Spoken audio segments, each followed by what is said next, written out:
जीवन रूपांतरण के लिए बचपन से ही परिवार, स्कूल, समाज और संस्कारों को व्यक्ति पर थोपा जाता है। उसे सिखाया जाता है, ऐसा करो, ऐसा ना करो, ये काम करो, ये काम ना करो, ये करना पाप है, ये करना पुण्य है। पाप पुण्य, सही गलत के अंदर बचपन से ही व्यक्ति भटक जाता है।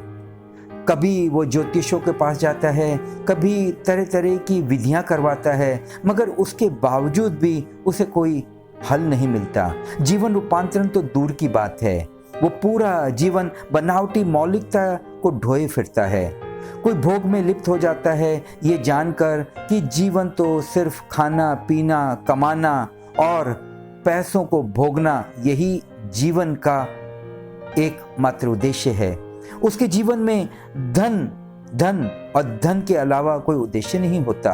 वो येन केन प्रकार से धन अर्जित करने में जीवन बिता देता है।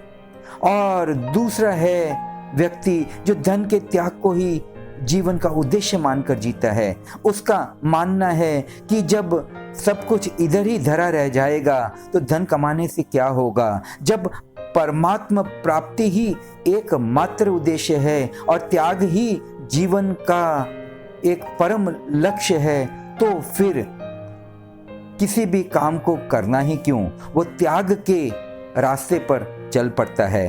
अध्यात्म के वैज्ञानिकों ने एक तीसरा उपाय बताया है, वो है जागने का, न भोगने का न भागने का, अपितु जागने का। उनका कहना है कि भोगने से भी तृप्ति ना होगी, क्योंकि आप जितना भोगते चले जाओगे उतनी कामना और प्रबल होती जाएगी, उतनी कामना और जोर देगी।